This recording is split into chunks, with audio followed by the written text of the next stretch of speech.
Sim. Bom, então vamos retomar aqui. Só para quem está assistindo o curso de longe e que me escreveu, houve um grupo de pessoas de fora que me escreveram, né? Apontando um problema na gravação da aula 4, que foi uma aula de reposição que eu dei sábado à tarde. Vou escrever aqui para evitar maus entendidos. Então, a aula 4 foi 24, né, de setembro, sábado. Foi uma aula de chamada que a gente fez tipo reposição.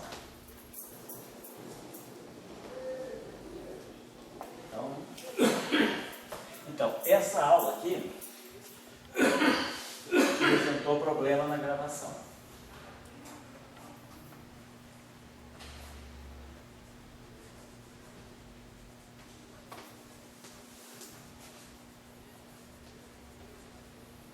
Tá?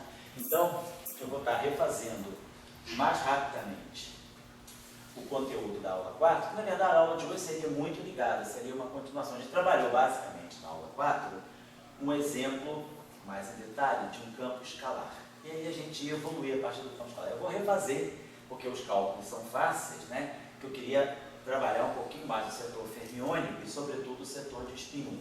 Mas vou fazer então, vou refazer a aula 4. A aula 4 a gente não foi uma aula longa também, eu dei uma aula de 1h30. Mas parece, pelo que me escreveram, de gravação tem 70 e poucos minutos só.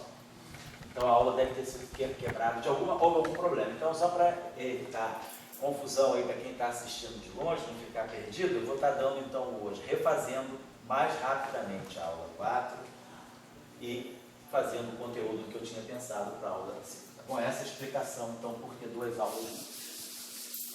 Então vamos lá. Na aula passada, então, na aula do sábado à tarde, nós já tínhamos, na sexta-feira, na aula passada da sexta-feira, que foi a aula 3, nós tínhamos terminado com a introdução da noção de Lagrangiano, colocado exemplos, né, de vários tipos de campo e que a gente iria trabalhar agora separadamente os Lagrangianos para cada campo. E na aula de sábado a gente começou a trabalhar o Lagrangiano do caso escalar. Então eu vou retomar. Então vamos estar aqui retomando o caso escalar. Vamos dizer, é um exemplo de trabalho. Na verdade eu exemplifiquei, né?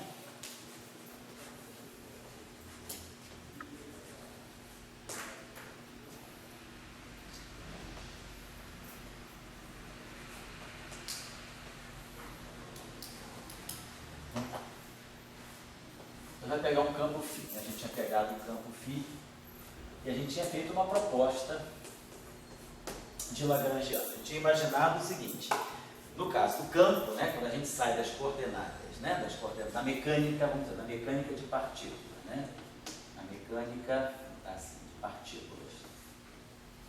Então, na mecânica de partículas, nós temos um problema basicamente unidimensional, no sentido de que nós temos a coordenada independente ao tempo.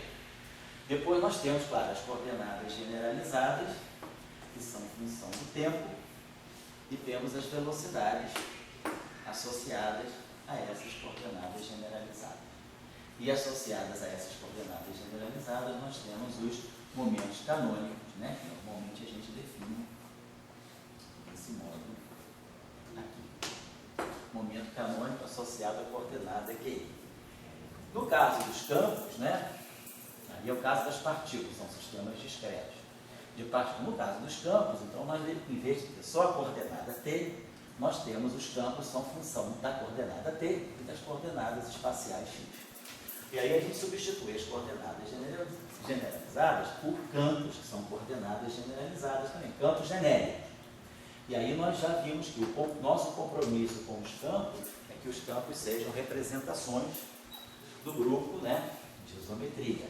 Então vamos colocar aqui representações irredutíveis, né, do grupo de isometria da métrica. Então, nesse caso aqui nós estamos trabalhando, no nosso caso ainda, né, nós estamos trabalhando com SO3. É o caso não relativístico. E aí, claro, associados a esses campos, agora os campos dependem de T e de X. Então a gente vai generalizar a noção de velocidade. Nós podemos ter dependência, né, na derivada temporal primeira do campo, né, são as velocidades. Podemos ter também dependências. O campo agora depende das coordenadas x, e aí a gente vai ter como se fossem, né, essas derivadas aqui estão medindo, essas derivadas aqui estão medindo a variação do campo com a coordenada espacial. E aqui a variação do campo com a coordenada temporal. Isso aqui é mais claramente associado à velocidade. Isso aqui que são os gradientes do campo, são uma generalização do conceito de velocidade, mas para medir a dependência espacial do campo. Então a gente não vai construir, nós já tínhamos trabalhado, né, anteriormente, falado que nós tínhamos em mente sempre, escrever uma ação. Essa ação, que no caso da mecânica é uma variável só, no caso dos campos, a gente vai ter que integrar sobre todas as coordenadas de dependência do campo. Se a gente tiver, por exemplo, um problema em 3 dimensões espaciais, nós vamos estar integrando a ação assim. Aqui, então, nós temos a densidade de Lagrangiano integrada, que vai dar para nós o Lagrangiano. Então, a ação é a integral do Lagrangiano no tempo. E, quando estendo aqui para o setor espacial, eu tenho aqui uma densidade de Lagrangiano. Lagrangiano por unidade de volume, ou seja, energia, a dimensão desse L aqui, né, é a energia por unidade de volume. E aí, isso aqui dá para nós o Lagrangiano que tem dimensão de energia.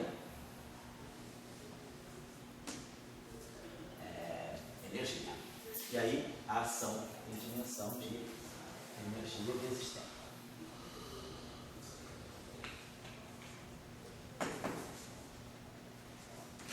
Ou seja, dimensão de momento angular.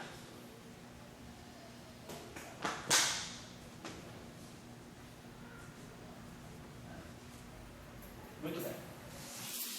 Então, nós estamos sempre interessados em escrever uma densidade de Lagrangiano. Então, no exemplo que nós começamos a trabalhar, a gente pensou, vamos pensar um campo escalar. Eu vou até já aproveitar o momento aqui, já que houve um primeiro ensaio da aula do sábado à tarde, eu vou colocar algumas coisas a mais no Lagrangiano que nós trabalhamos no sábado, para dar um diferencialzinho. Então, nós vamos pensar, bom, nós temos aqui um termo que vai medir a energia cinética do campo. Então, nós temos aqui um dτ ao quadrado. Nós temos aqui um termo que está medindo aquilo que seria a energia cinética do campo.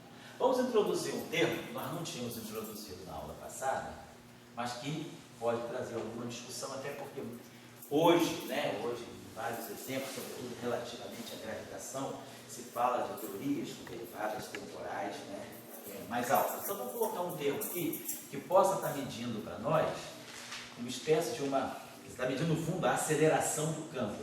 Seria a derivada, uma parte da aplicação, em vez de ser só a energia proveniente da velocidade, que é a derivada, que é a variação da coordenada do tempo, vai medir também a aceleração, que é a variação da coordenada 2 vezes no tempo. Vamos colocar esse termo aqui ao quadrado.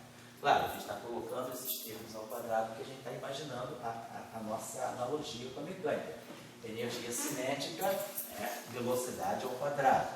Então a gente está colocando aqui esses termos aqui sempre ao quadrado, para poder medir termos de tipo energia. Aí nós tínhamos colocado, se não me engano, na aula passada, um termo aqui, beta, que estava medindo, por exemplo, o gradiente do campo. Então aqui está medindo quanto, vamos escalar,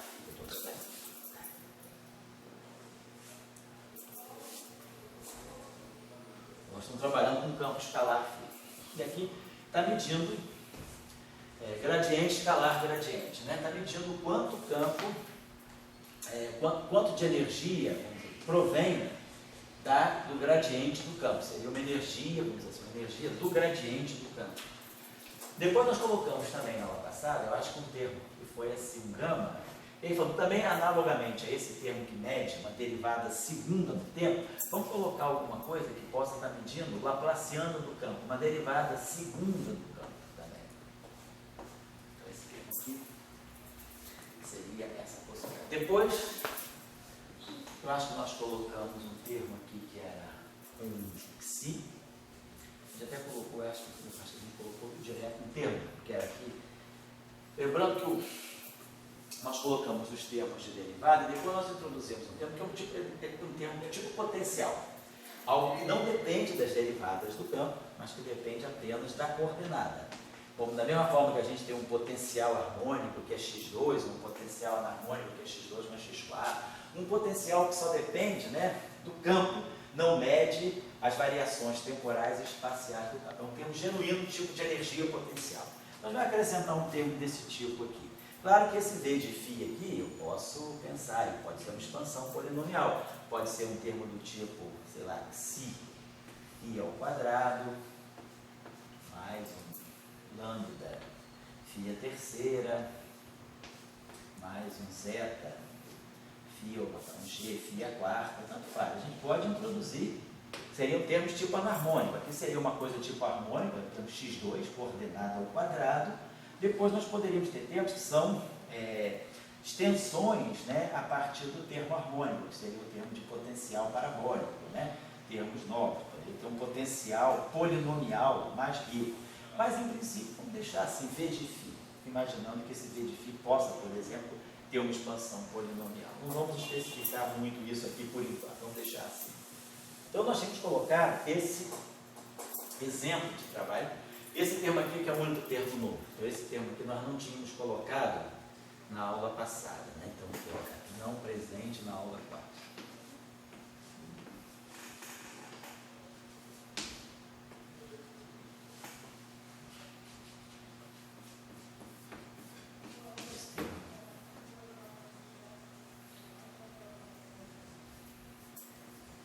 Os outros termos estavam todos aqui. E aí nós trabalhamos dentro da mesma ideia que a gente faz na mecânica clássica. A gente associa as equações de movimento das coordenadas a um princípio variacional. A mesma coisa. Então, as equações de movimento para os campos, ou seja, as equações de campo, através do princípio variacional. Quer dizer, a gente vai fazer da mesma forma que lá no formalismo do lagrangiano da mecânica clássica, né? A gente faz variações em relação, variações funcionais genéricas em relação às coordenadas generalizadas, e o que a gente obtém aqui são as equações de Euler-Lagrange, que saem daqui. A gente acaba escrevendo assim, ΔL assume essa expressão aqui. Tem uma expressão aqui, que tem um índice, e ela é contraída com a variação funcional genérica das coordenadas. E aí a gente impõe que isso aqui seja zero para ΔQi arbitrário, e saem daqui então para nós as equações de Euler-Lagrange. Elas são basicamente obtidas via princípio variacional desse modo. Aqui vai ser a mesma coisa. Nós temos uma densidade de Lagrangiano, nós vamos variar arbitrariamente em relação ao campo φ. E aí, isso aqui vai dar para nós uma estrutura desse tipo também. Nós vamos poder escrever o nosso ΔL dessa forma. Uma certa expressão aqui, que vai envolver uma equação diferencial, e aqui contraído com ΔΦ. E a gente vai dizer que a dinâmica do sistema ela é fixada quando esse ΔL é zero. Como se fosse um princípio de minimação. E aí aqui vão estar as equações de Euler-Lagrange para os campos. Quer dizer, aqui a equação de Euler-Lagrange, né, na mecânica, para as coordenadas generalizadas. E aqui as equações de Euler-Lagrange para os campos.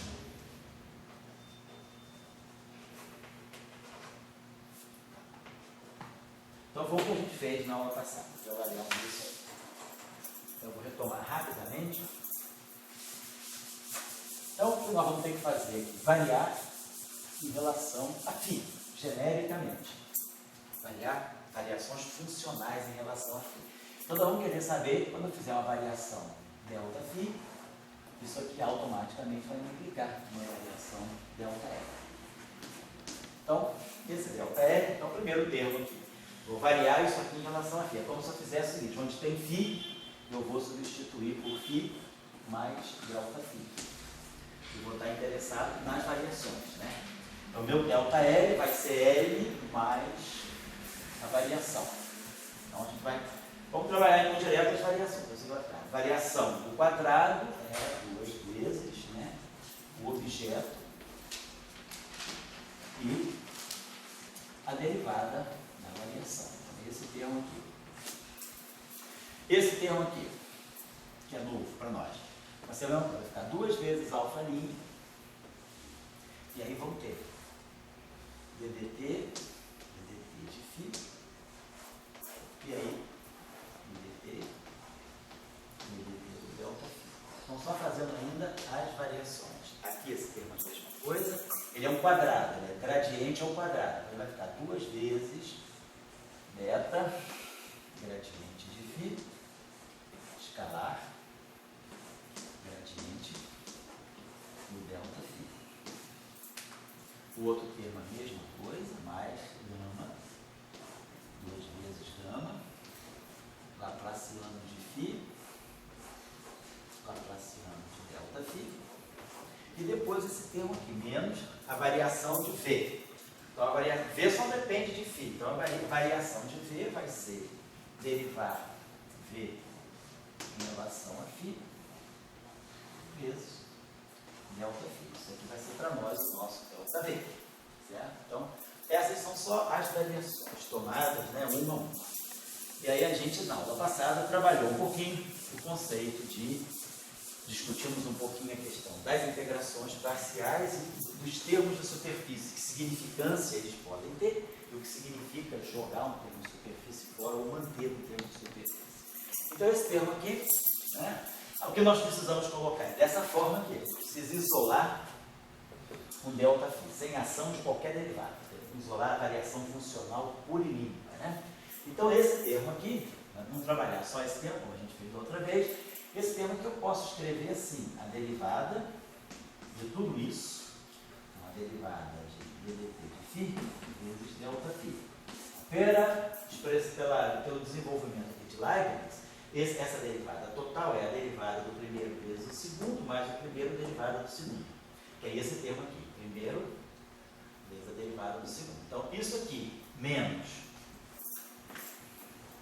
derivada temporal, 2 vezes, vou botar dt ao quadrado, φ, delta φ, acaba sendo esse termo aqui. Claro, menos do 2α, né? Então, eu substituí aquele termo que tem a derivada. Quer dizer, na prática, o que eu estou dizendo é o seguinte, esse termo aqui adquire essa forma, esse termo menos esse.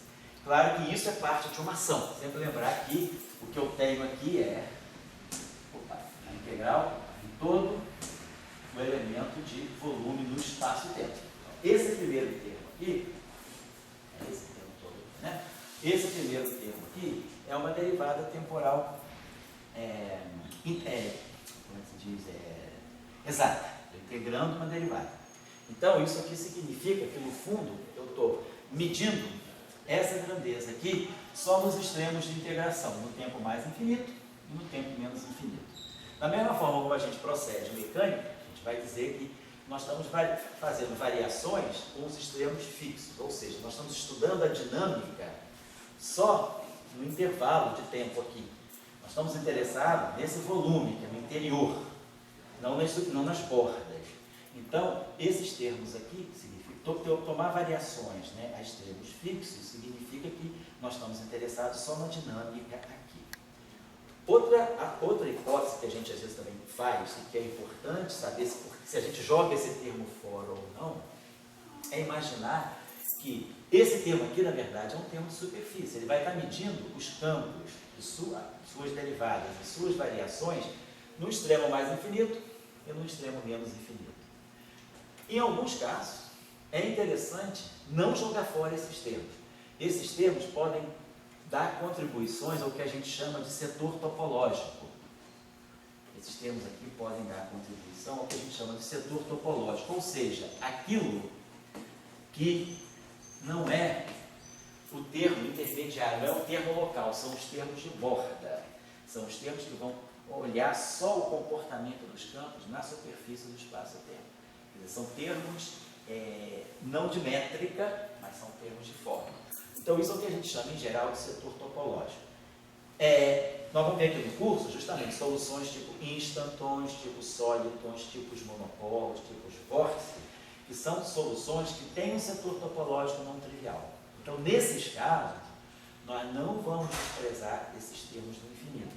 Então, quando a gente despreza, a gente diz, eu tenho termos de superfície, eu desprezo os termos de superfície, isso significa que eu estou desconsiderando as configurações topológicas e que eu estou interessado em estudar só a dinâmica no setor intermediário, não, entre as bordas, vamos dizer assim, do espaço-tempo. Eu não estou interessado em estudar o meu sistema nas suas fronteiras, mas apenas no seu interior. Então, quando a gente joga fora esse termo, é um termo de superfície, que lá na mecânica a gente diz, a gente faz variações a extremos fixos.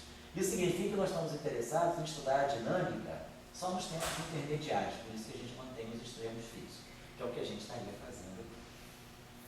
Mas lembrando que, ao fazer isso, nós estamos jogando fora o termo.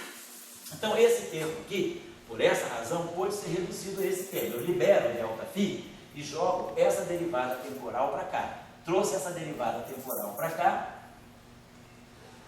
e ela vem com um sinal menos. Então, aqui vai ficar negativo. E aqui vai liberar esse ΔΦ. Então, nós já vamos ter o nosso ΔΦ limpinho aqui. É o que a gente precisa. A gente precisa isolar sempre um ΔΦ. E aí a gente vai fazer o mesmo trabalho agora nesse termo aqui. Esse termo aqui como a gente está vendo, que são 4 derivadas. Eu vou fazer só uma vez, mas vocês já vão entender que eu poderia fazer imediatamente, que é o seguinte, esse termo aqui eu posso escrever assim, ó. Ele é a derivada temporal da derivada temporal, essa derivada temporal, vai botar logo derivada temporal, vezes ddt do ΔΦ. Esse termo aqui. Então, esse termo aqui pode ser escrito assim, menos, claro, essa derivada vindo para cá. Então, derivada temporal terceira de φ vezes ddt do ΔΦ. Se eu derivar isso aqui, eu vou obter 2 termos. Vou obter esse termo aqui, que eu vou cancelar. Eu vou obter esse termo aqui. Então, esse termo aqui se decompôs nesse termo e nesse termo. De novo, esse termo é um termo de superfície, é um termo que vai medir os campos e suas variações no infinito. Então, estou desprezando efeitos das bordas. Então, esse termo aqui, de novo, é um termo de derivada exata, né? Eu vou jogar ele fora, sabendo que eu estou fazendo ao fazer isso. Eu estou desconsiderando eventuais contribuições topológicas, contribuições que vão medir o campo no infinito. Portas, né? Ter mais infinito, ter menos infinito. Aí esse termo aqui foi reduzido a esse. Aí, de novo, esse termo aqui agora eu posso escrever assim. Menos ddt de derivada terceira de φ vezes ΔΦ mais derivada terceira de φ derivada de ΔΦ. A minha ideia é justamente isso aqui, é tirar essas derivadas daqui. Então, esse termo aqui já me limpou. Então, eu botei esse termo aqui, menos esse termo aqui. Menos, né, para ficar aqui mais. Derivada quarta de φ vezes ΔΦ.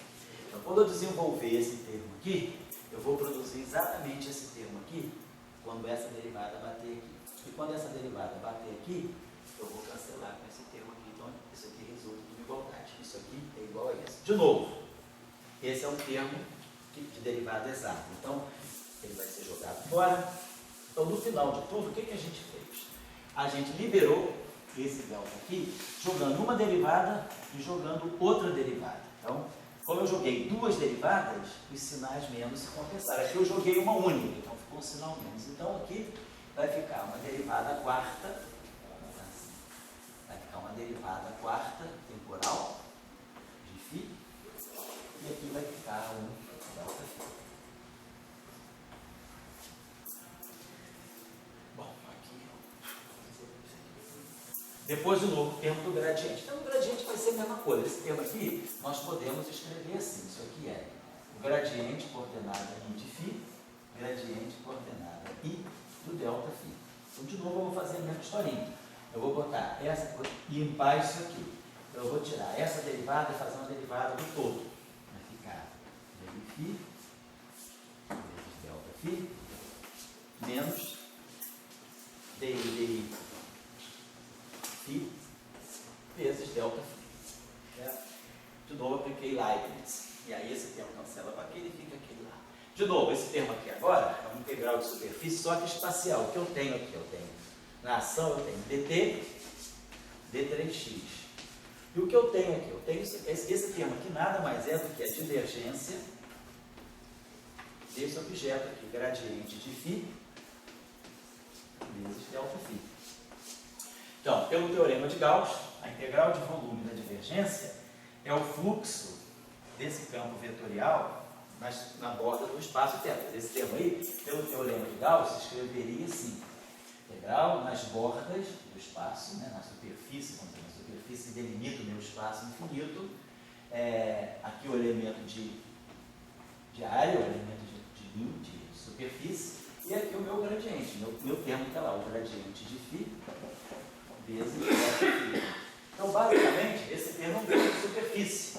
Eu estou medindo tanto o gradiente do meu campo, quanto essa variação nas bordas, né, do meu espaço. Estou lá na superfície espacial que delimita o meu espaço completamente. Então, meus campos lá no infinito, eu estou supondo que meus campos lá no infinito são zerados. Eu não tenho contribuições não triviais no infinito. Ou seja, eu estou jogando fora aquelas possíveis configurações que a gente chama de configurações topológicas, que é quando o campo ele tem valor não nulo, valor não trivial nas bordas do meu espaço. De novo, jogando fora esse termo pelo teorema de Gauss, a gente joga fora esse termo aqui. E aí, esse termo aqui acaba sendo esse aqui, ou seja, eu faço uma integração por partes, trago essa derivada para cá. Isso aqui é justamente um laplaciano. Então, isso aqui essa divergência vai bater nesse gradiente, vai produzir, como a gente viu ali, um laplaciano de φ. E aí aqui vai me liberar o ΔΦ. E agora esse termo aqui. De novo a mesma coisa. Esse termo aqui é laplaciano. Só para finalizar. Esse termo aqui ele está escrevendo assim, olha, ele é laplaciano de φ vezes laplaciano de ΔΦ. Oi? Aonde? Desse aqui tem um termo menos, tá? É esse. Eu fiz uma integração por partes, esqueci de corrigir. Posso aproveitar e Fala. Quando você está tomando a diferença de derivada temporal de φ ao quadrado, isso é 2 vezes a derivada temporal de φ vezes a diferença da derivada temporal de φ. Não? Não estou entendendo como é que é. É porque, para escrever a expressão que estava no início... Você diz essa ou aquela anterior? A anterior. Não, pode ser com qualquer uma das quatro. Com qualquer uma das quatro. Sei. Por exemplo, se você olhar essa última dos dois laplacianos, que ainda não está a de 5. Essa aqui? Que é não alterada. Isso. Não deveria ser, aplicando a regra puramente delta de laplaciano de φ? Você está trocando delta sim, com delta laplaciano? de laplaciano de φ. Eu estou fazendo a variação da derivada, não a derivada da variação. Sim. Mas essas coisas são comuns. Mas a variação da derivada temporal de φ é igual à derivada temporal da variação de φ. Então, mas por que isso? Então, vou lá. A variação da derivada espacial de φ é a derivada espacial da variação de φ. Tinha explicado isso na aula passada, talvez tenha sido cortado. Então, a ideia é a seguinte: o que eu estou fazendo, para mim, ΔΦ é φ' de tx menos φ de tx. Estou fazendo uma variação na forma funcional do campo, não estou mexendo nas coordenadas. Estou pegando aquilo que é vamos dizer assim, a função campo e variando em cima da função. Estou fazendo uma variação funcional, não uma variação espacial, uma variação temporal. Então, isso, por definição, é o meu ΔΦ. Então, isso aqui é o meu ΔΦ. Naquele ponto Tx, eu vario o meu campo de φ para φ mais ΔΦ. É como se eu tivesse, meu campo fosse um seno. Eu vou variar, em vez de botar seno, eu vou botar seno mais alguma coisa de Tx. Estou fazendo a variação funcional. Então, é isso aqui, tudo no Tx. Então, se eu tiro uma derivada temporal aqui, eu estou dizendo derivada temporal de ΔΦ eu tirar uma derivada temporal aqui, isso aqui vai ser o DDT de fininha menos o DDT de φ. Aí agora eu posso escrever isso aqui como sendo... então, vou apagar isso aqui, deixa aqui. Então, isso aqui é o meu delta φ. O que é meu delta? O que é a variação da derivada temporal de φ de dx? Então, eu não vou mexer, não faço variação, mas eu não mexo nas coordenadas espaço temporais. Eu pego o ponto tx e vario o φ. Então, se eu estou variando só o φ aqui, então eu estou dizendo que isso aqui é o DDT de fininha de tx, eu não mexo no t, t' igual a t. E aqui menos DDT de φ de tx. Então, eu estou dizendo que a variação da derivada, com isso aqui eu posso fatorar esse DDT, fica a derivada da variação. Eu estou fazendo uma derivação meramente funcional. Então, variar, aí tem que ter cuidado. Nem sempre a derivada da variação, a variação da derivada é igual à derivada da variação. Porque se eu mexer na coordenada t', aí a derivada também muda. Né? Se eu tivesse uma coisa que faria, se eu estivesse fazendo isso, φ de t, indo num filinha de t', e t' não é igual a t, então, claro, dt' ele é ddt vezes ddt'. Então, eu poderia ter esse fator jacobiano aqui, que iria dizer que ddt' não é igual a ddt, porque eu mexi no tempo. Mas aqui eu não estou mexendo nem no tempo nem no espaço. Dado o ponto, espaço temporal, eu estou variando a forma do meu campo ali. Nesse ponto aqui, tx, se eu tiver um campo aqui, φ de tx, eu estou mantendo a coordenada φ tx, estou passando desse campo φ para um campo, sei lá, φ mais delta φ. Mas sempre calculado no ponto t e no ponto x. Então, ddt é igual a ddt', e ddt gradiente é igual a gradiente linha, certo? Não mexer nas coordenadas.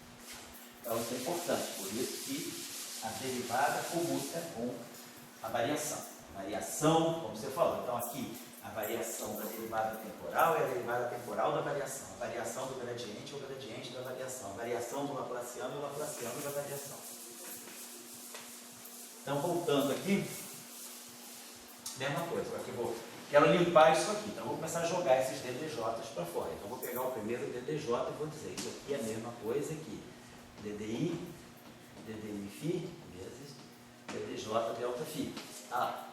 Então, eu trouxe essa derivada para fora, então vai produzir esse termo aqui que é novo, menos DJ DI φ vezes DJ do delta φ. Essa derivada aqui, ela bate aqui, cancela esse termo. E sobra esse termo aqui, que é o que eu quero. Então, de novo, esse termo aqui é um termo de superfície, que vai ser, isso aqui é a integral de uma divergência. Isso aqui funciona, isso aqui é um laplaciano, isso aqui, então esse termo aqui, na verdade, ele é a divergência de quê? Do laplaciano de φ vezes o gradiente de delta φ. Então, eu tenho o teorema de Gauss, vai me dizer que isso aqui tudo cai a zero lá nas bordas do infinito. Então, esse termo aqui desaparece. Aí sobra esse termo aqui.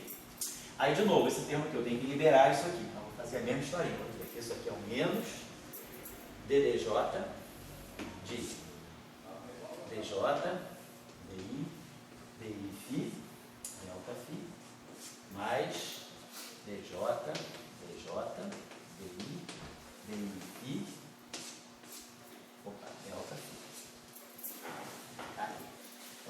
Então, quando eu derivar esse termo aqui, eu ganho esse, que cancela. E aí vai me sobrar menos esse termo aqui vezes essa derivada.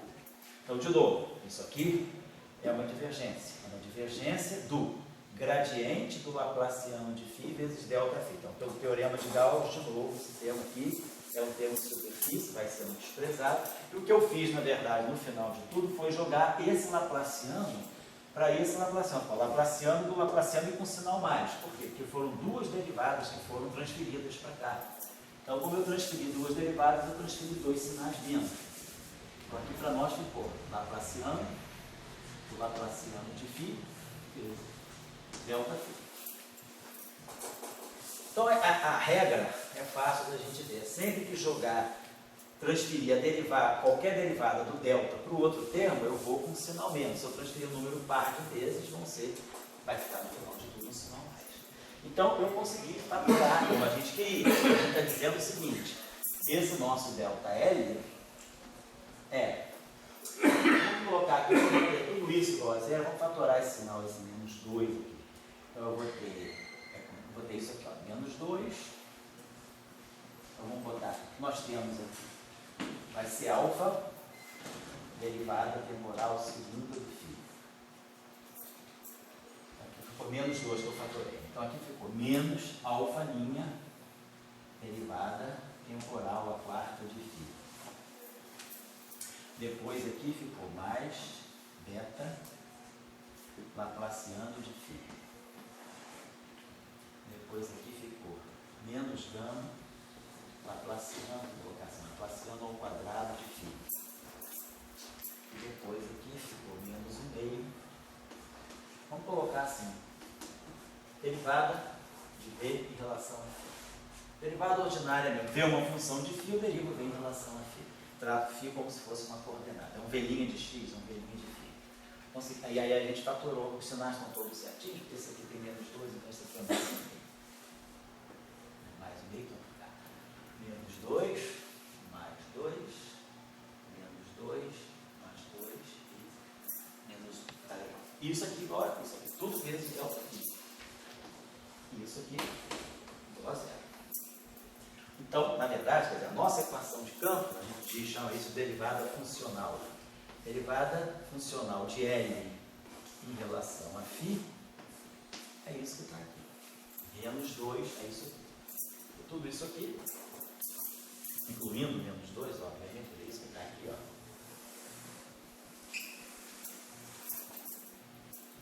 É derivada funcional de L em relação a φ.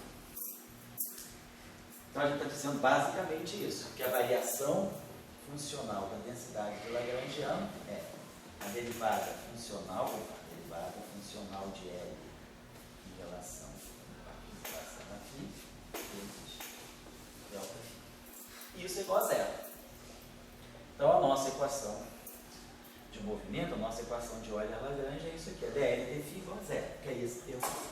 Então, eu vou apagar isso tudo aqui e dizer, isso aqui são as nossas equações de Euler-Lagrange.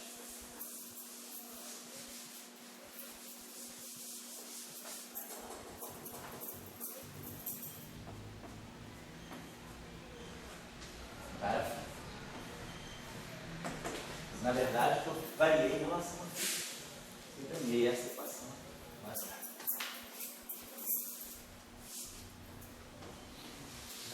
Aí, qual é o papel desses termos? Então, por exemplo, por que às vezes é interessante colocar termos de derivada superior? Tem limites em que a gente pode observar. Por exemplo, se a gente olhar para essa equação do espaço dos momentos, fazendo a transformada de Fourier, lembrar que o meu campo φ de Tx, vamos fazer a expansão de Fourier, ele vai ser uma integral, vamos dizer assim, dt, fazendo a transformada de Fourier no tempo. Então, a variável conjugada ao tempo é a frequência. Fazendo a transformada de Fourier no setor espacial, que é um vetor de onda. Para cada componente eu tenho dk sobre 2π, dkx sobre 2π, dky sobre 2π, dkz sobre 2π.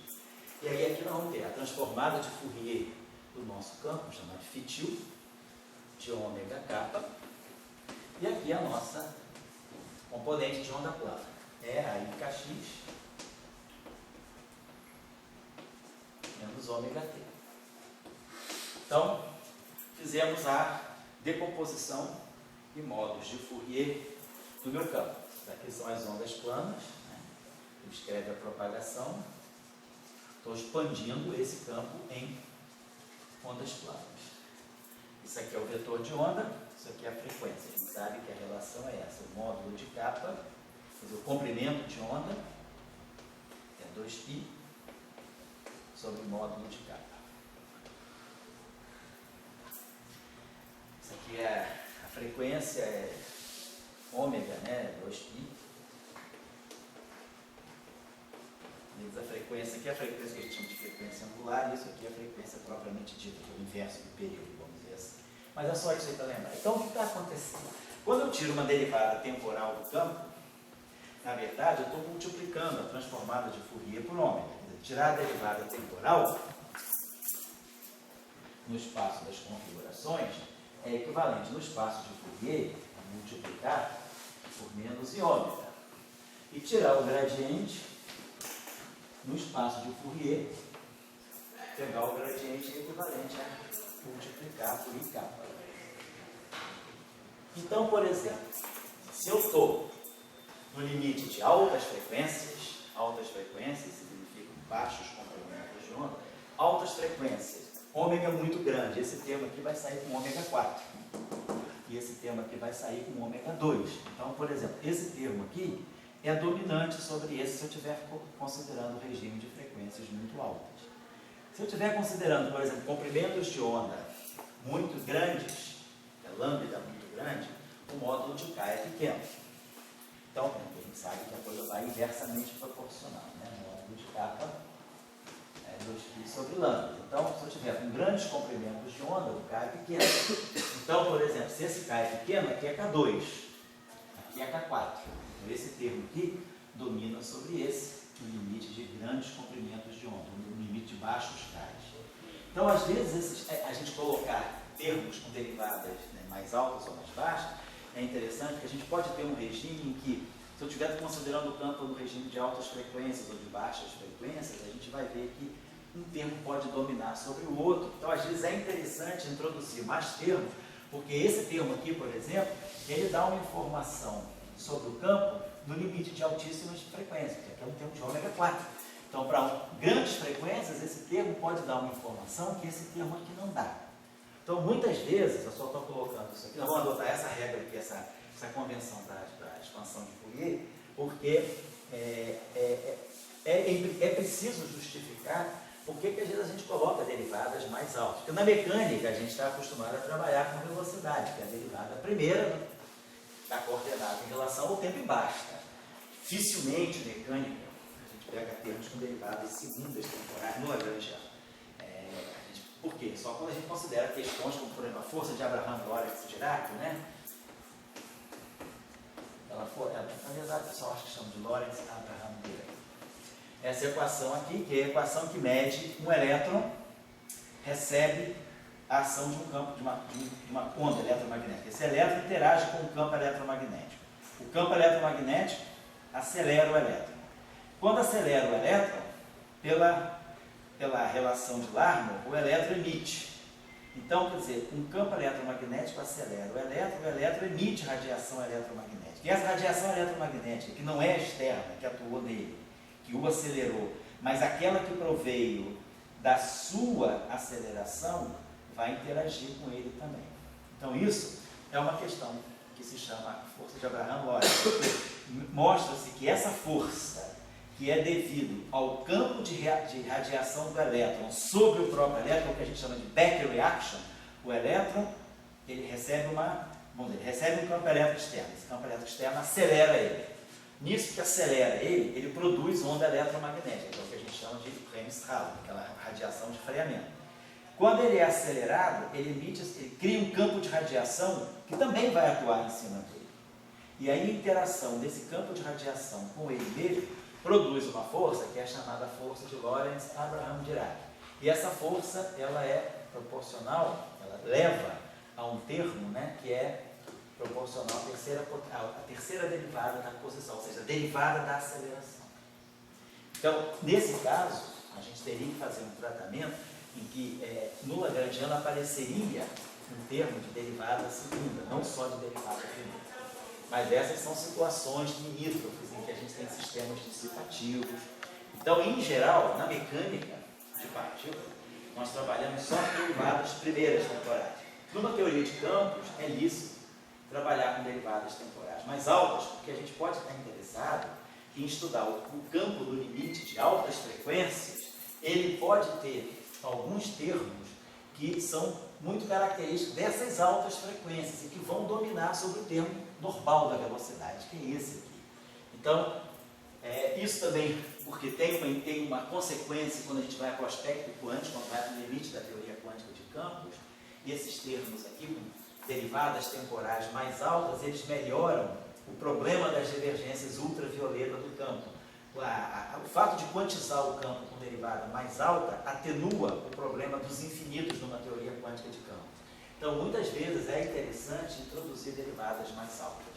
Nos recentes desenvolvimentos da gravitação, conexão com teoria de cordas, por exemplo, aparecem termos, né, de uma gravitação com derivadas mais altas. Então, essa discussão das derivadas mais altas pode ser relevante, ela não é um mero problema acadêmico. E ela é bastante característica da teoria de campos em confronto, em oposição ao caso da mecânica, que em geral pede só derivada primeira temporal, só velocidade. O lagrangiano não depende da derivada segunda da posição. A força depende, porque, claro, a força é dt, é MA. Então, mas a expressão, o lagrangiano não. O lagrangiano, ele só traz a derivada primeira da posição. Muito bem, então só para chamar a atenção dessas derivadas mais altas. E aí o que a gente falou? Foi falar. Essa equação que escreveu. Essa aqui. Tá? Você aqui da transformada por ela, você tem uma outra equação, a mesma equação, né? Escrita em termos de variáveis. Das transformadas ondulatórias. Né? Isso. Você diria, então você tem uma equação em termos de espaço-tempo e outra em termos de ondulatória. Como é que seria a transformada de Fourier? Ela é um ligador da questão onda-partícula, assim? Vamos falar sobre isso daqui a pouco. Vou falar, deixa eu escrever aqui para não esquecer. Vamos falar. No fundo, você está falando sobre chamadas relações de dispersão. Isso é importante. Relações, vamos falar. Daqui a pouquinho eu vou retomar das relações de dispersão, que é o que vai justamente nos ajudar a fazer essa ponte entre a natureza, vamos dizer assim, a natureza ondulatória do campo, a natureza, vamos dizer, radiativa do campo e o caráter corpuscular. Será que esse campo, por exemplo, pode ser apto depois de descrever alguma partícula quântica? Então, deixa eu deixar isso aqui, para a gente não perder de vista isso aqui depois. Após essa discussão que eu vou fazer agora, na aula passada eu ia começar a falar sobre isso quando a gente acabou a aula, e aí a gente ficou só nessa discussão que era tirar daqui uma equação de continuidade. Então, o que a gente está dizendo é assim, essa equação de campo está me dizendo alguma coisa. Lembrar o seguinte, na mecânica, só para lembrar da mecânica, na mecânica, quando a gente escreve a equação de Newton, né, o problema unidimensional, F igual a m dv dt. Então a gente pega essa equação aqui, a gente pode fazer o produto com a velocidade. F vezes G, né, força vezes velocidade é potência, né? E isso aqui vai ficar m dv dt vezes v. Que eu posso escrever como sendo ddt de 1 meio de mv2. Para o lado direito aqui. Se a força for conservativa, se a gente tiver, por exemplo, o caso de uma força que é menos a derivada de um potencial, no caso da força conservativa, então isso aqui é isso aqui. Então aqui eu estou fazendo uma hipótese de trabalho, que é a força ser conservativa. Mas derivar v em relação a x e derivar x em relação a t é a mesma coisa pela regra da cadeia, que derivar v em relação a t. E aí eu posso jogar esse termo para lá, e aí a gente tem o famoso teorema da conservação da energia. A grandeza, a energia cinética mais a energia potencial é conservada. Isso aqui é devido ao fato, claro, da força ser conservativa. Vamos ver se a gente pode chegar a uma relação desse tipo, a partir dessa equação. Será que tem alguma coisa que vai me dizer uma energia conservada? Qual é a energia do campo? Lá eu tenho a energia da partícula. A partícula está sujeita a um potencial, agora tem a energia cinética dela, e tem a energia dela nesse potencial, a energia potencial dela nesse poço, né, de potencial. Então aqui é o teorema, né, da conservação da energia, no caso da mecânica. Vamos fazer o análogo dessa conservação da energia no caso de campo. Estou pegando um caso solto assim, né? E aí como é que eu poderia ver uma conservação de energia? Então a dica que a gente teve lá foi o quê? Isso aqui é a equação de campo, isso aqui faz o papel da equação de Newton. No caso dos campos, isso aqui é a contrapartida do F igual a MA. É o análogo, né? Isso para partícula e isso para campo.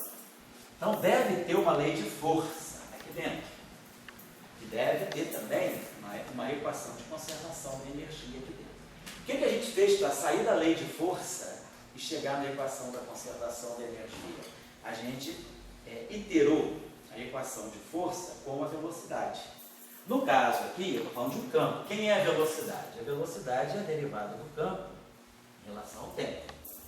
Então eu vou pegar essa equação aqui, vou seguir o procedimento que a gente seguiu no caso da mecânica das partículas.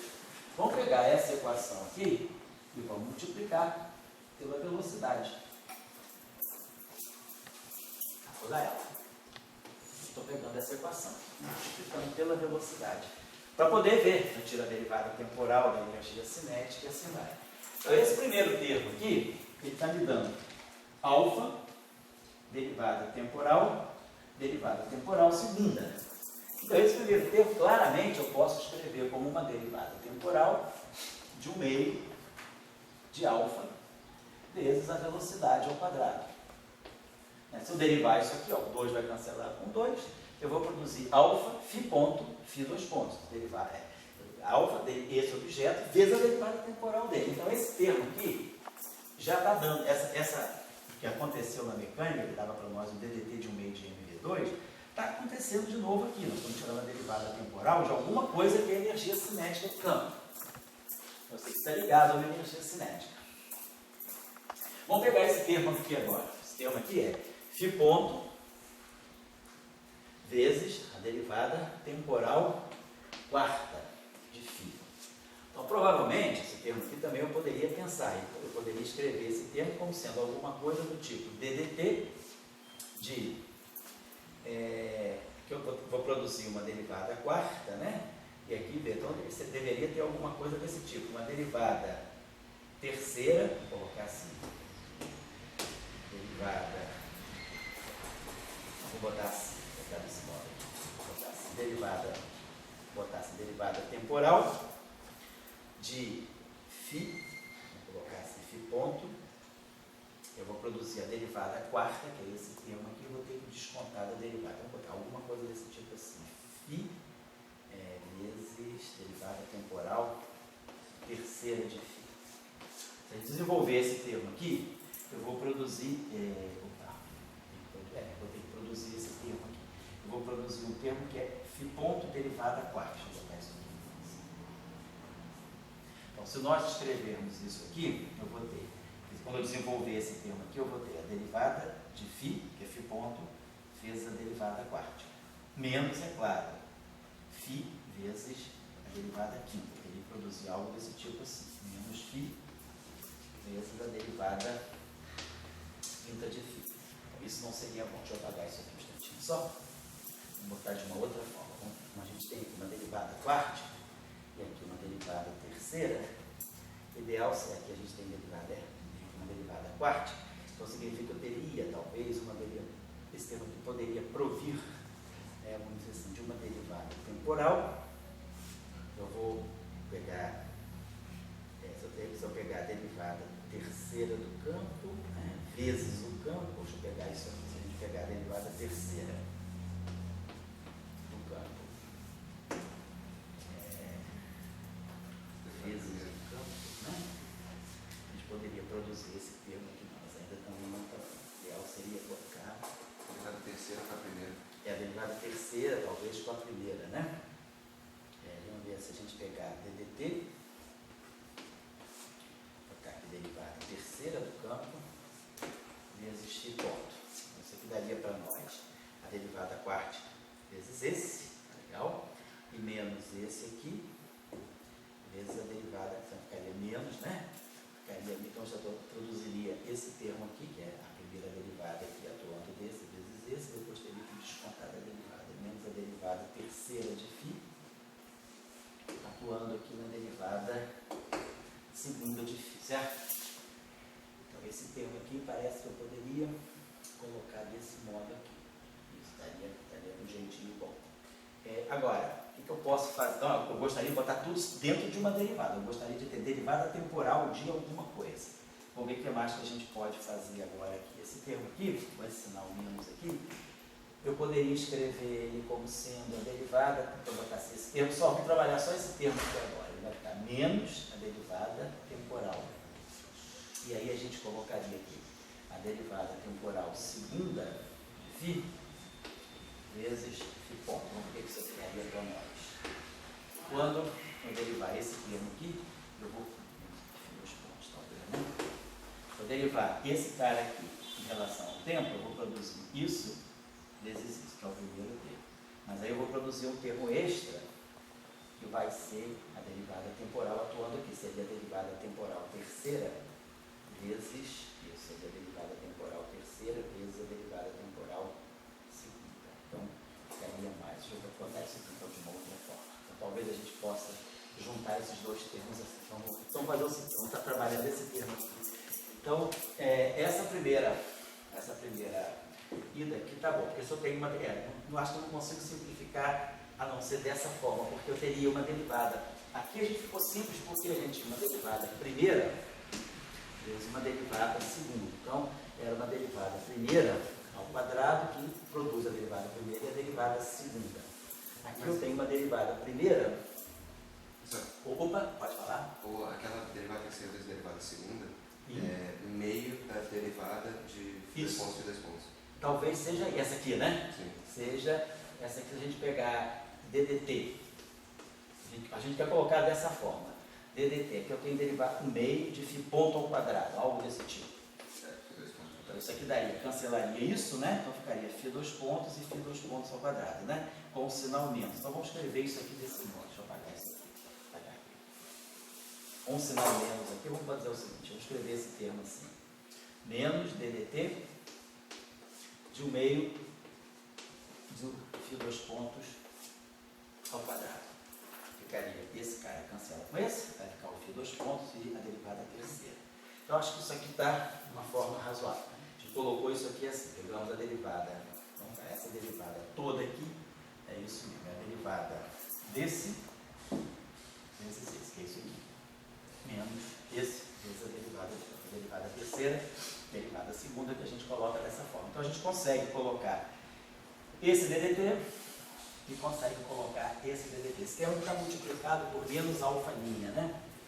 Então aqui nós vamos ter menos alfa-linha, aqui vamos ter menos alfa-linha, e aqui a gente vai ficar então com mais alfa-linha. Então vamos escrever esse termo assim. DDT, então veio um termo novo aqui, tá? De menos alfa-linha, e ponto,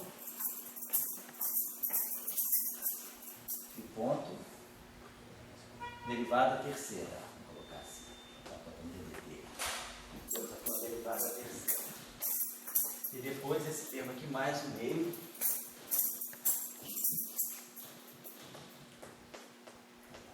de alfa-linha, derivada segunda, que é a aceleração do campo ao quadrado, né? Então esse termo aqui eu acho que casou direitinho. Perfeito, né? É que a tendência sempre vai ser essa. Pegar as derivadas mais altas e diminuindo, colocando aqui. E aí a gente vai sempre podendo produzir termos que vão diminuindo as potências da derivada. O negócio é jogar uma derivada para fora, porque a gente quer produzir uma equação de conservação tipo energia. Então a gente deve ter o DDT de alguma coisa. Então isso aqui vai estar medindo derivada temporal daquilo que nós já sabemos que devemos interpretar como energia. Esse termo aqui é um termo tipo energia. Esse termo aqui é um termo tipo energia também, só que ele está associado à aceleração do campo. E aqui, ó, essa espécie de velocidade segunda ao quadrado. Então, eu acho que nesse termo de derivada temporal, a gente trabalhou esse termo e esse termo. Vamos trabalhar esse termo aqui agora. Tudo bem. Ficou assim, φ ponto, beta, laplaciano de φ. Vamos colocar assim, o laplaciano, vou botar esse beta aqui na frente. O laplaciano de φ é dφ, dφ. Preciso também produzir alguma coisa que tenha, já que eu tenho derivada temporal, e o campo depende também de x, eu devo ter alguma coisa que vai ter uma derivada espacial. Então a gente pode escrever esse termo assim, desse modo. Derivada, essa, vamos fatorar uma derivada espacial. Então vai ficar aqui beta, φ ponto, vamos colocar assim, beta, φ ponto, isso, e aqui φ ponto, φ, derivada espacial de φ. Vou colocar esse termo, eu acho que seria talvez a melhor maneira de colocar. A gente vai produzir então essa derivada, deixa eu ver, nós temos essa derivada espacial produzindo com o Laplaciano, isso. Então a gente vai produzir aqui esse termo aqui, vai produzir aqui um termo que vai ter Laplaciano, deixa eu ver. Oi? O Laplaciano nesse caso é DI. É DI, eu estou fazendo besteira. Desculpa, DI, não é derivada, não é gradiente ao quadrado, é Laplaciano. Vamos botar o derivado aqui. Então, a ideia da gente é botar uma derivada para fora, que nem a gente fez com o termo. Então, ficou beta, φ ponto. Não é isso que a gente tem essas duas derivadas atuando aqui. Então, as duas derivadas estão atuando aqui, menos esse termo aqui, menos beta, di ponto, vamos colocar assim, di. Eu acho que a gente pode escrever esse termo desse modo. A gente desmembra aqui esse termo, que é isso aqui, o Laplaciano de φ. Tá, e aí a gente vai ter a derivada desse cara aqui, que é essa aqui. Esse termo aqui, essa derivada batendo aqui, gera esse. O termo extra é esse termo aqui, é esse termo aqui. Então, tá, então aqui a gente tem uma derivada temporal e uma derivada espacial de φ. Então eu posso escrever esse termo aí, vamos dizer assim, esse termo aqui a gente pode escrever da seguinte maneira. Vamos dizer, derivada temporal, derivada espacial, vamos trocar. Então aqui é a derivada temporal da derivada espacial. E aí esse termo aqui, eu poderia escrever como sendo menos ddt de menos 1/2 de beta di φ, que seria a derivada do quadrado, que seria duas vezes o primeiro vezes a derivada temporal do segundo. Então a gente poderia escrever esse termo aqui como sendo a derivada temporal em beta gradiente de φ ao quadrado.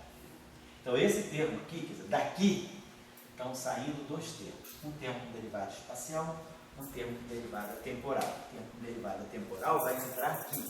Você vai produzir para nós menos 1/2 de beta gradiente de φ ao quadrado. Então, esse termo aqui. E esse termo aqui é um termo novo. Ele é a derivada... aqui, com a derivada de um gradiente, uma divergência, né? Ti de beta φ ponto, derivada temporal, que é a velocidade do campo, e aqui o gradiente do campo. Então, esse termo aqui deu para nós essas duas contribuições. Vamos apagar isso aqui. Muito bem. Vamos pegar agora esse termo gama aqui. Ele é menos gama, φ ponto, e aí Laplaciano ao quadrado. Quer dizer, di, dj, dφ. Então vamos fazer o mesmo procedimento. Vamos puxar um gradiente para fora. Vai ficar menos gama, di, φ ponto. Aí vamos ter di. DJ é Laplaciano. Vamos deixar essa Laplaciano ainda Laplaciano.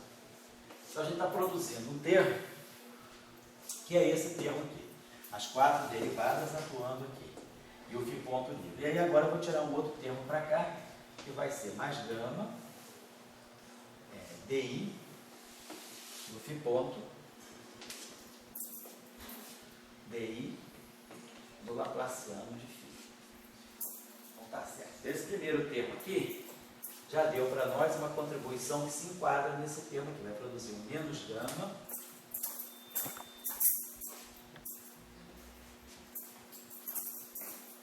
isso aqui é menos gama, tem uma divergência, então divergência de gama φ ponto, e aí o gradiente do Laplaciano de φ. É esse termo aqui. Esse dele aqui, então esse aqui é o gradiente do Laplaciano de φ, isso aqui é a divergência disso tudo. Acho que vai ter o sinal certo, vamos dar, né? Então esse termo aqui está feito. A gente tem que trabalhar esse termo aqui ainda. Esse termo aqui, ele é parte do que nós estamos fazendo ali, ele vai ter que trazer essa derivada aqui para frente de novo. Então vai ficar o DI do gama DI φ ponto Laplaciano de φ. Então, a mesma coisa, bom? Transformando esse cara aqui, pela regra de Leibniz, nesse termo aqui.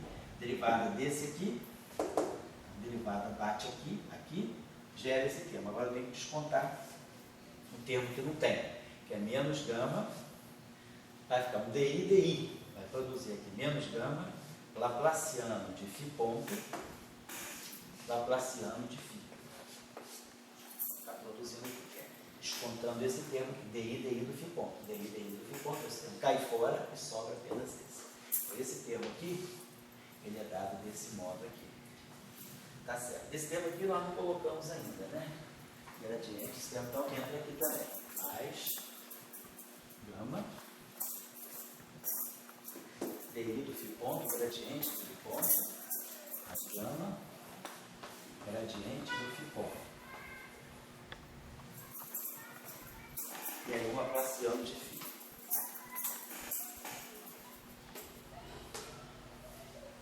Laplaciano de φ, esse termo aqui. Esse termo aqui, poderia pensar o seguinte, bota essa derivada temporal aqui. Então esse termo aqui é ddt de menos o meio de gama Laplaciano de φ ao quadrado. Porque vai produzir duas vezes, aí vai produzir o menos gama, duas vezes Laplaciano de φ e a derivada temporal do Laplaciano de φ. Então esse termo aqui, na verdade, ele está entrando na parte temporal. Ele vai entrar com menos o meio de gama Laplaciano de φ ao quadrado. Então vai aparecer um termo novo aqui.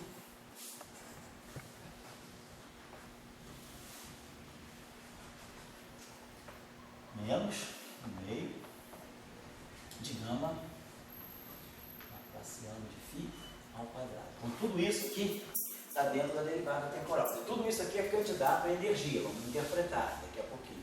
Mas tudo isso aqui é candidato a estar dando contribuições para a energia, que é a derivada temporal. Fazendo analogia com a mecânica, né, seria a parte de energia cinética. Esse termo aqui, então, a gente já enquadrou, colocou aqui. Tá certo. A gente já trabalhou esse termo em gama. Bom, e agora, claro, esse termo aqui é menos gradiente de φ. Esse termo aqui é menos dv dφ, e aí vezes dφ dt. Então esse termo aqui tem um sinal menos, certo? Esse aqui, né? Ele é mais, na verdade, né? Mais. Então ele vai entrar como sendo, na verdade, isso aqui mais um meio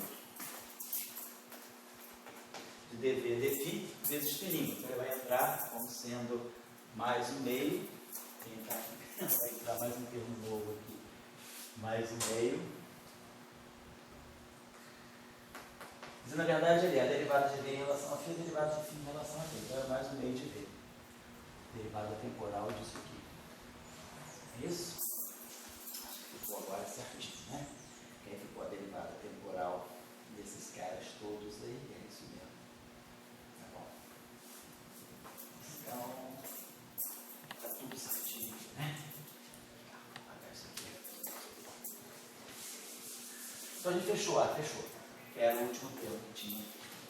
Então a gente ficou com essa expressão aqui, é como se isso aqui fosse ddt, isso, e aqui a parte do gradiente, igual a zero. Então, basicamente, esse termo aqui, tá certo, isso aqui eu posso já botar sob a forma do gradiente, uma divergência, perdão. É a típica expressão de continuidade, divergência desse cara, divergência desse gradiente, divergência desse gradiente. Então, ficou como expressão que tem essa estrutura aqui, a derivada temporal de uma certa densidade mais a divergência de um certo vetor, que a gente interpreta como corrente, né? Igual a zero. A estrutura dessa equação é a estrutura típica, então, do que a gente chama de equação de continuidade. uma derivada temporal e uma divergência aqui. Vou fazer uma coisinha só, para me chamar, se a gente conseguisse colocar. Vou fazer o seguinte, pode falar. Foi?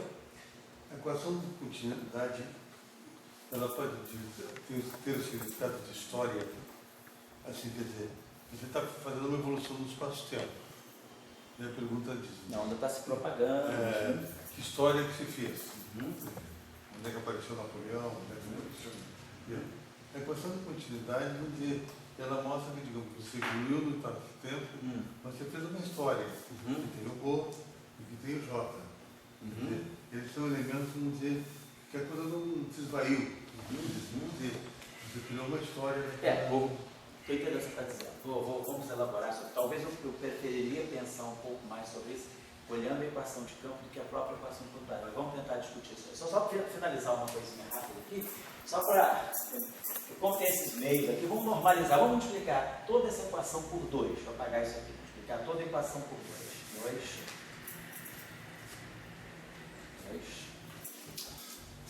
2.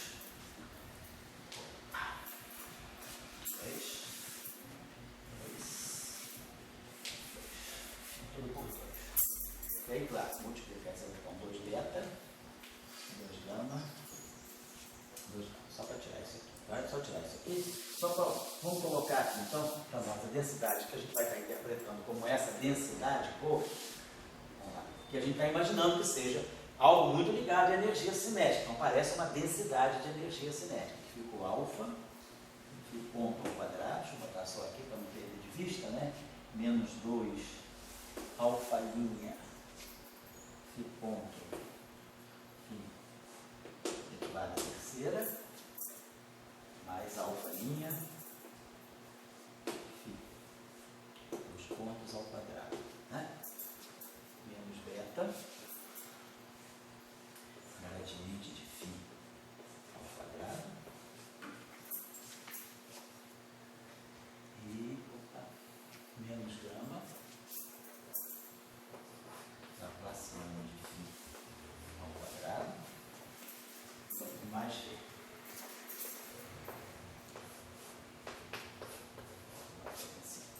E esse objeto aqui, tchau, dá para filmar aqui, ler.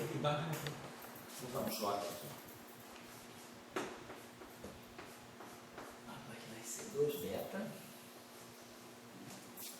φ ponto, gradiente de φ,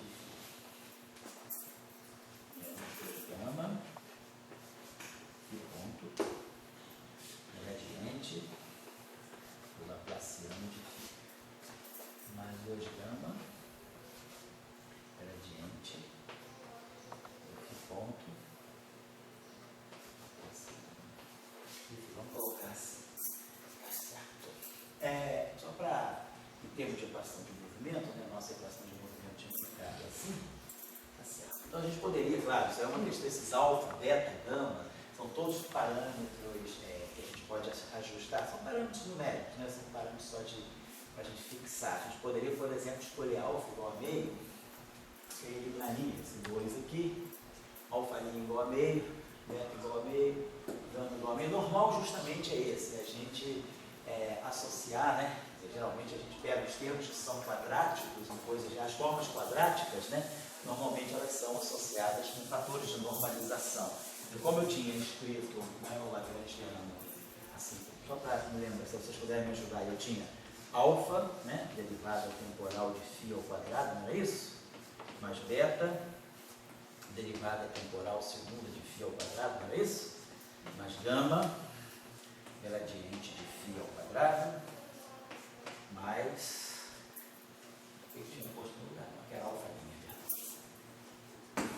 beta, e aqui era gama. Laplaciano de φ ao quadrado, não é isso? E menos v, não é isso que eu tinha colocado? É isso? Até aí já. O lagrangiano original era assim, alfa, derivada temporal, mais beta, derivada, mais alfa, primeira equação da alfa. Alfa, antes disso aqui, antes da primeira. Alfa, derivada temporal, mais alfa linha derivada temporal segunda, mais beta gradiente, mais gama laplaciana. Isso. E menos V de φ. Tá certo. Então, por exemplo, a gente pode tomar alfa igual a meio, que é o normal, termo cinético do Lagrangiano, é um meio de MV2. Quer dizer, posso tomar. Não é botar alfa igual a meio, botar alfa sobre 2. Vamos definir assim: alfa sobre 2, alfa linha sobre 2, beta sobre 2 e gama sobre 2. E aí, quando a gente derivar, quer dizer, a gente na verdade está redefinindo, alfa como sendo alfa sobre 2, que aí evitaria. Quer dizer, desde o início eu substituí o alfa por alfa sobre 2, eu acabaria com esses fatores. Mas tudo bem, é uma questão de normalização. Vamos deixar então como está, para não precisar redefinir parâmetros. Eu estou só dizendo que talvez no início, fosse bom a gente ter trabalhado com alfa sobre 2, porque já eliminaria esse 2 aqui. Alfa linha igual a... Então, se eu quiser, eu posso dizer, esse meu alfa é um A sobre 2, esse meu alfa linha é um B sobre 2, esse meu uma linha sobre 2,